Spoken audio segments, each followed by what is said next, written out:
This is how you use the jack pad for your Tesla Model 3. I'm gonna put the link on the description down below where you get this at.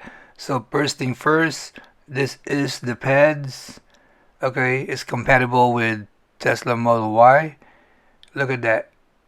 Okay, that's what it looks like. It goes underneath your car. So there are some rubber rings that goes with it. So you're just gonna check your manufacturing part number, what goes with it. So they have different sizes. So make sure you install the correct ring. So it goes underneath. If you don't use this, you're gonna mess this up. So you're gonna need this jack pads. So it goes underneath. Just press it in, and then you're gonna slide in the scissor jacks. Okay.